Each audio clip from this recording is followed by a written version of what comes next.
Our wise forefathers established union and amity between the 5 and later 6 nations, which has given us great weight and authority with our neighbors. We are a powerful confederacy, and by observing the same methods our forefathers have taken, you will acquire fresh strength and power. Therefore, whatever befalls you, never fall out with one another.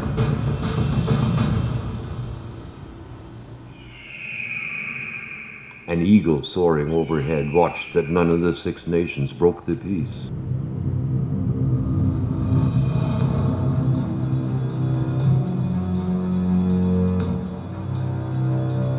According to one legend, the earliest formation of the Confederacy is linked to a total eclipse of the sun on August 12, 1142 AD. While much of Europe and the Middle East were engaged in holy wars that would last centuries, Iroquois peacemakers were seeking harmony with their neighbors in the form of a League of Nations or Confederacy. The highly egalitarian alliance south of the Great Lakes rivals the governments of Iceland and Switzerland as the oldest continuously functioning democracy on Earth.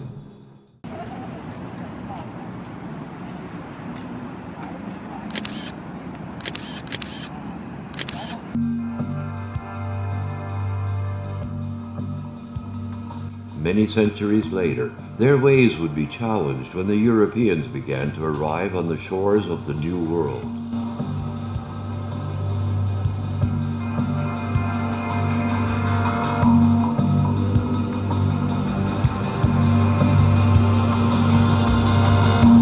Thayendanegea, also known as Joseph Brant, would fight for his people as he stood at the crossroads of worlds in collision.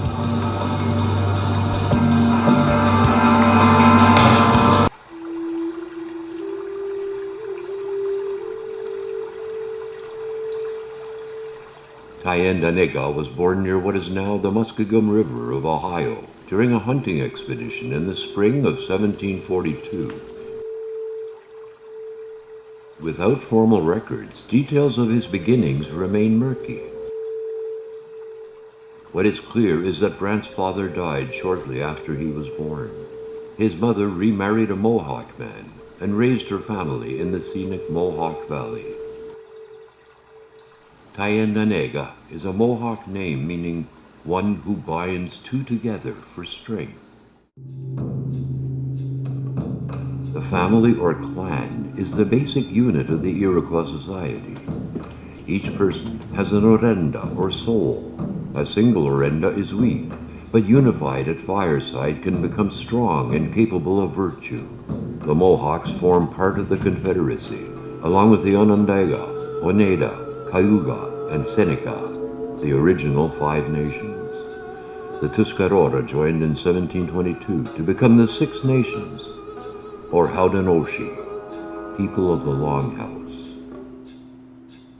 As one of the world's oldest democracies, the Confederacy has endured for nearly 1,000 years into the 21st century. The family or clan live under one roof, known as the Longhouse. Women were responsible for raising the children, farming, gathering, cleaning, and tanning the skins brought back from the hunt. Men did the hunting, defended their families from outside dangers, and constructed the longhouses in the village. All were fed and treated fairly as part of the clan, no matter their contribution. A longhouse structure could be up to 90 meters in length, housing hundreds of people. The Iroquois society is matrilineal, descending from the female line. Women held sway in council, and clan mothers had the power to appoint chiefs and veto wars. Family members lived together with their family in a single longhouse. A village could contain anywhere from a few small structures to dozens. Once the British arrived on the shores of North America, they soon took advantage of earlier bad blood between the French and the Iroquois, forming alliances with at least 4 of the 6 nations. The Duke of York's Charter, the original treaty between the British and Iroquois, was signed in Albany, New York in 1664. With loyalties divided among the Iroquois and a fragile accord with the British Crown, the turbulent struggle for the North American interior was underway.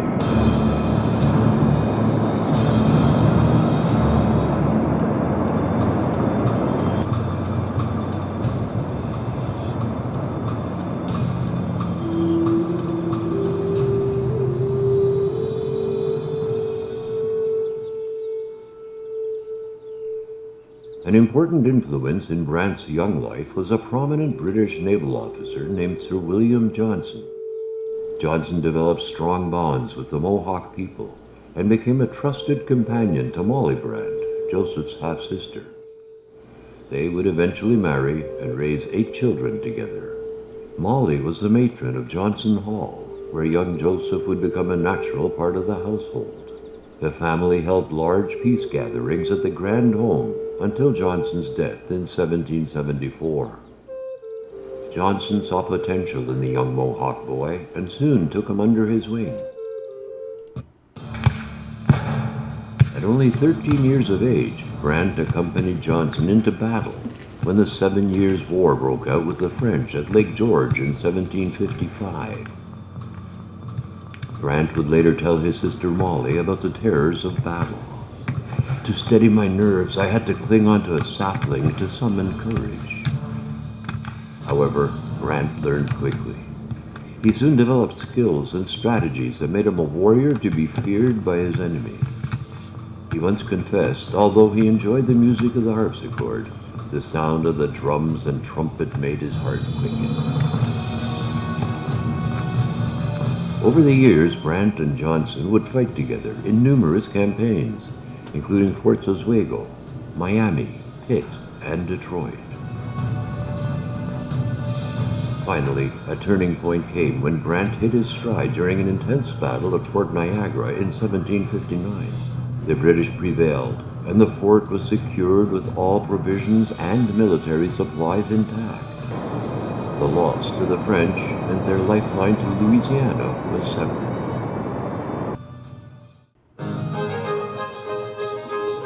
When an opportunity came Johnson's way to send a few promising Indian youths to receive a proper education, he knew it was a chance not to be missed. Dr. Eleazar Wheelock was a nobleman and founder of the future Dartmouth College in Connecticut. An above-average teacher, Wheelock took notice of the young Mohawk boy. He remarked that Brant was of a sprightly genius, of manly and genteel deportment, and of a modest and benevolent temper.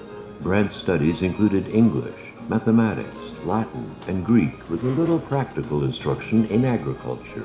Each school day began and ended with prayers. Of Brant's tenure at school, Wheelock told others, "Joseph is indeed an excellent student. He has much endeared himself to me, as well as to his master, and everybody by his good behavior." He became a competent instructor and was baptized as a Christian.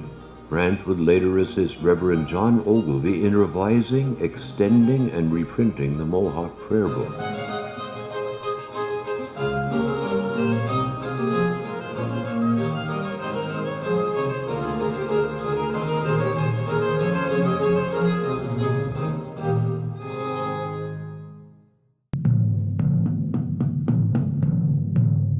Having just completed school, Brant was soon called into action quelling unrest led by the Chief Pontiac of the Ottawas over British policies in the region. After some bloodshed, hostilities came to an end when the pen replaced the sword in solving the conflict. A treaty signed at Fort Stanwix in 1768 established the peace and Iroquois territory for the time being. Brant returned to his Mohawk Valley home. Joseph Brant would marry 3 times. His first wife, Owaissa, was an ill-tempered Onaga girl that would bear him 2 children, Isaac and Christine. They raised horses and cattle on 100 acres of land. After 7 years of marriage, Owaissa died of tuberculosis. A second marriage to her half-sister Onagala also ended with her demise to TB a year later. Brant would remain single until 1775, when he married Catherine.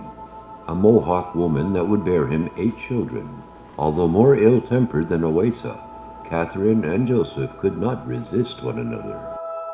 Though he fought for peace on the battlefield, Brant would rarely find it at home. Peace in the valley would be short-lived. Tension was mounting between the British and American settlers. No taxation without representation. The now famous rallying cry rang out across the land when the British tried to collect taxes from the colonies. At this crucial time, Sir William Johnson, who had been instrumental in keeping the Iroquois loyal to the crown, died of a stroke. With his passing, Colonel Guy Johnson, a nephew, took over. With Brant's help, they used all their powers to retain the loyalty of the Iroquois for the battle ahead.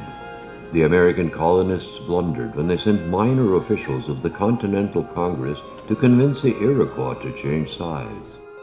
Brant did not trust the situation and was soon called upon to consult with Sir Guy Carleton in Montreal.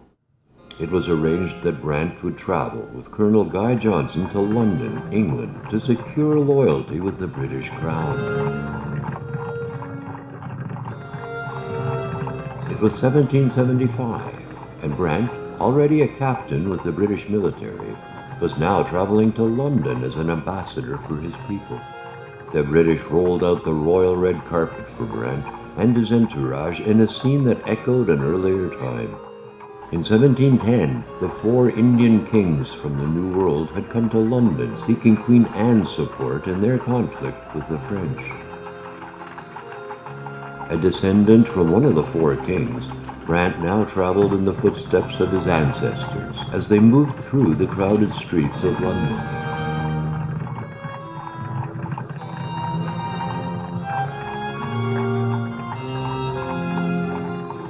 For the new arrivals, Montreal would have seemed a mere hamlet by comparison.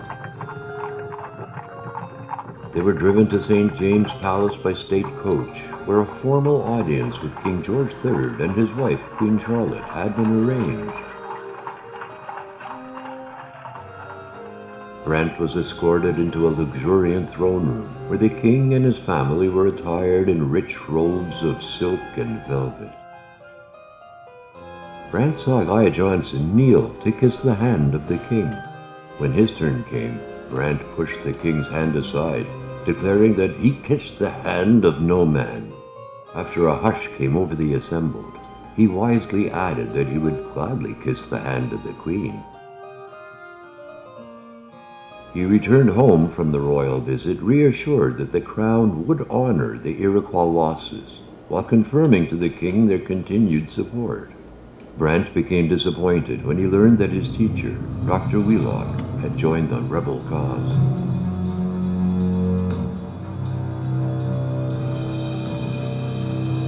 Wheelock tried to persuade Brant to shift loyalties. Brant reminded him that 'twas thee who taught me to fear God and honor the king, and added, "This I propose to do."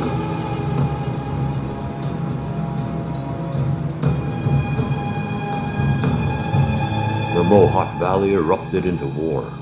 Casualties were heavy on both sides as they set out to capture Fort Stanwix in 1777.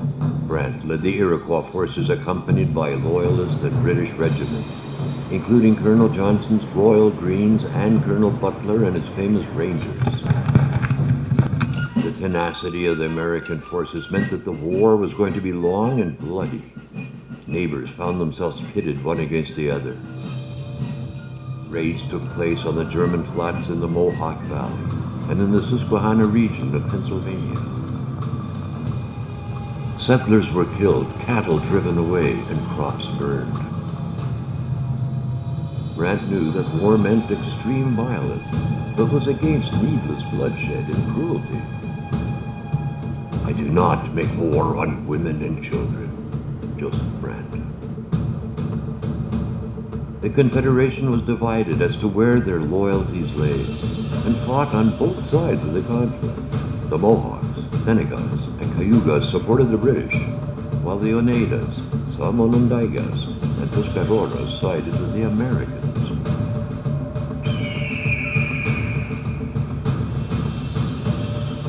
General James Clinton and Commander John Sullivan led their colonist troops against Newtown, it was apparent to Brant that the tide of the war was turning in favor of the Americans. Brant was everywhere, urging his men on and contesting every position, but when he saw they were in danger of being surrounded, crossed the river and fled.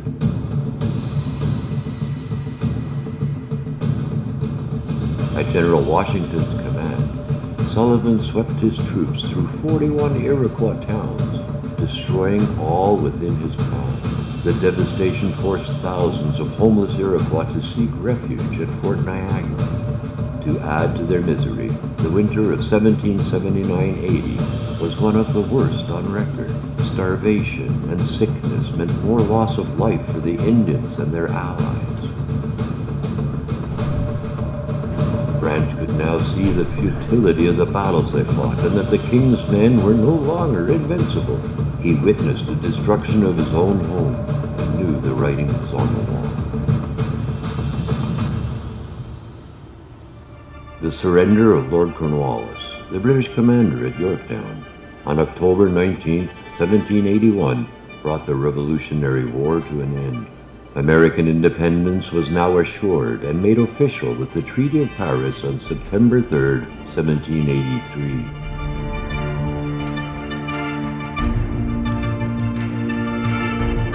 The outcome of the war saddened Brant, who remarked, "The Mohawks have on all occasions shown their zeal and loyalty to the great king, yet they have been very badly treated by his people." The Treaty of Fort Stanwix of 1768 had long established Indian territory in the Mohawk Valley. In the treaty, no provision had been made for the return of the Iroquois lands to their rightful owners. Brant believed the king had no right to cede the Indian lands to the American colonists, nor they to accept them. It was clear that the Iroquois way of life was threatened by the steady flow of Europeans arriving along the shores of North America. Brant's days as a warrior were over, and his work as a statesman for his people now began in earnest.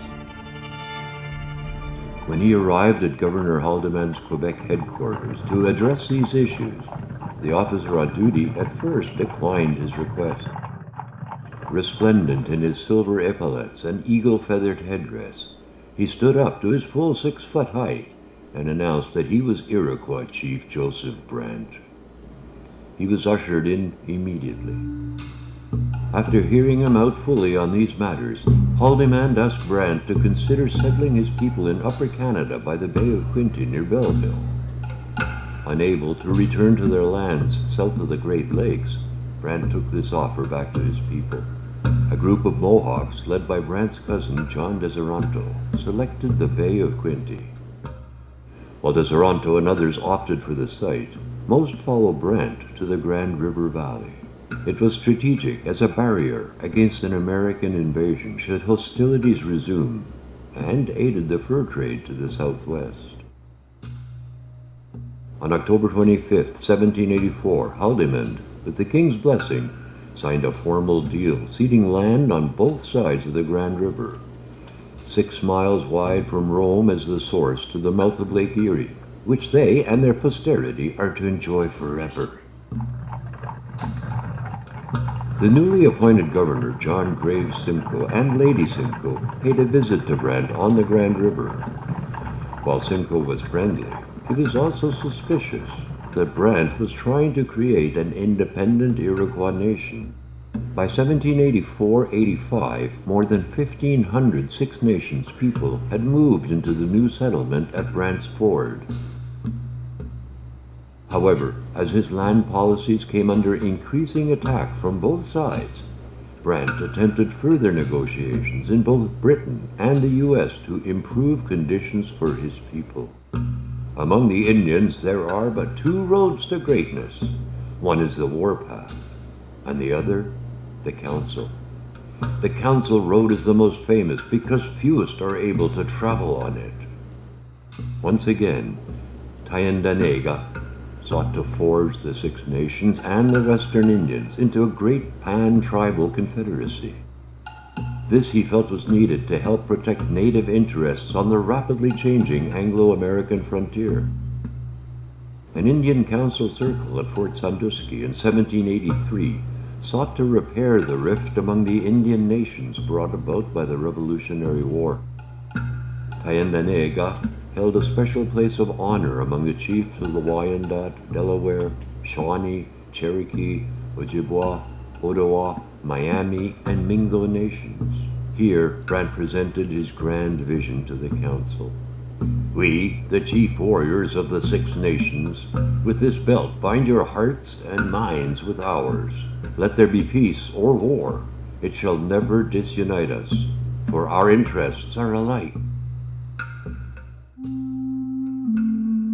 Conservation of the land and nature was a common belief and practice among the Iroquois. Every 10 to 30 years, the entire village would pick up stakes and set down roots in a new location. This periodic migration allowed the soil to recover, as well as the fish and wildlife to replenish their numbers. By 1784, it was clear that neither the Americans nor the British were going to allow the Indian nations to occupy their traditional lands south of Lake Ontario. Governor Clinton of New York even tried to prevent Brant's meeting with commissioners sent by General Washington. Furious at these dealings, and unhappy with his inability to sell off Indian lands in the Grand Valley when necessary for provisions, Brant returned to London to negotiate directly with the king for a second time.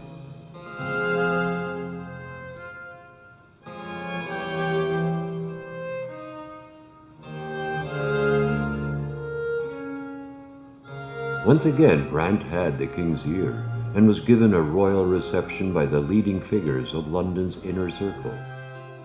At a fancy costume ball in Brant's honor, a Turkish diplomat, intrigued by Brant's costume and believing he wore a mask, came forward and tweaked his nose. Seeing the humor in the situation, Brant suddenly let loose with a blood-curdling war cry, drew his tomahawk, and swung it over the diplomat's head. The women shrieked while the diplomat stood frozen. Soon, all was explained, and gaiety and laughter resumed.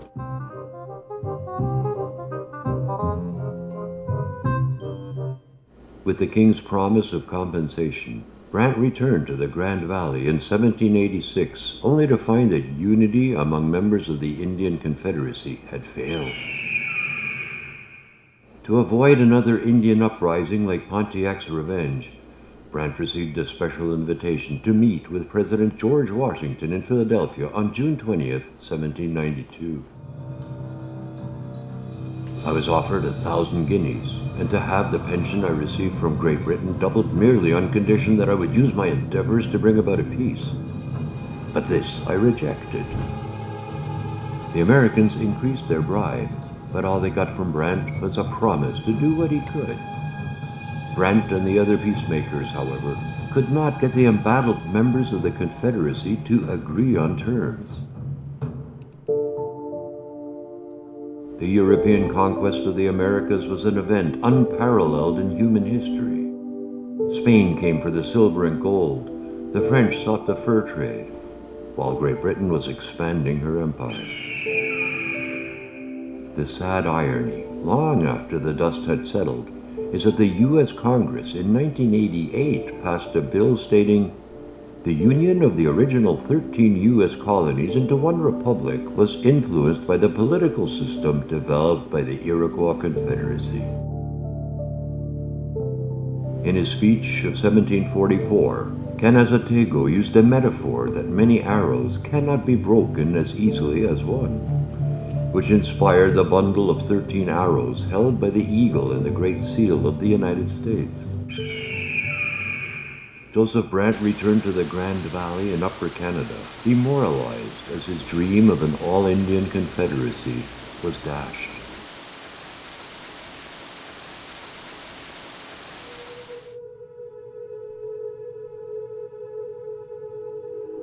He now sought comfort in his faith and the completion of the Mohawk Chapel, which he felt would afford his people similar consolation. Constructed of square logs and boarded on the outside, the church tower became a landmark, while the huge bell, cast in England, resounded warmly throughout the community. On a brilliant Sunday in June 1788, Indians from the area came by canoe, on horseback, and by foot to fill the church to overflowing. 65 people were baptized that day, while the congregation sang hymns with great joy and enthusiasm.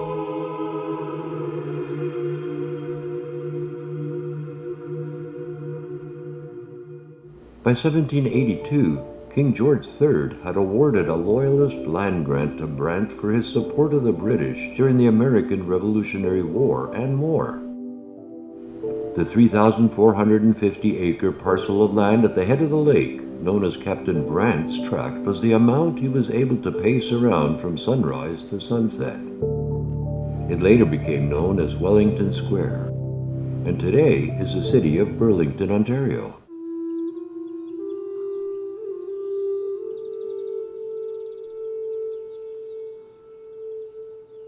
Joseph Brant was known for his generous spirit of hospitality when visitors came calling at his home on the head of the lake. At a joyous gathering of Six Nations people in 1795, the mood was dampened when Isaac, his eldest son from his first marriage, began drinking and cursing his father. When Joseph tried to quell his son's rage, Isaac lunged at him with a knife. In self-defense, Joseph struck back and cut Isaac's scalp. After being treated for his wounds, Isaac defiantly tore off the bandages to expose the wound and would eventually die of his injuries. The incident left Brant shattered and heartbroken at the death of his firstborn and favorite son by his own hand. Brant withdrew and began to spend more time at the head of the lake and less with his people on the Grand River. In a kind of self-imposed exile, Brant took solace during his remaining days, translating the Book of Common Prayer and the Gospel of St. Mark into the Mohawk language. Joseph Brant passed away at his Wellington Square home in November of 1807. His third wife, Catherine, chose their fourth and youngest son, John, to take the place of their great father. John Brant carried on his father's legacy of loyalty to the British.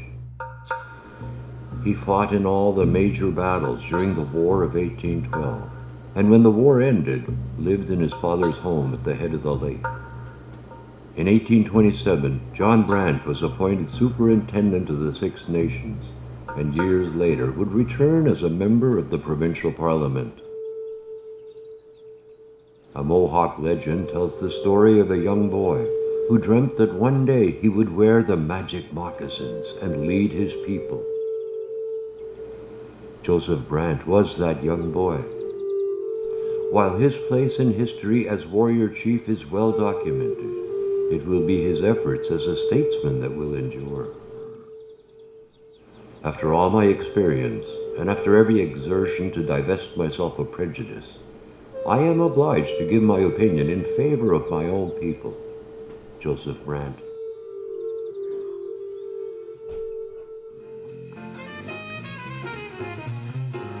The spirit of hospitality established by Joseph Brant carried on long after he was gone, with the Brant House, the elegant Brant Hotel, and later the renowned Brant Inn.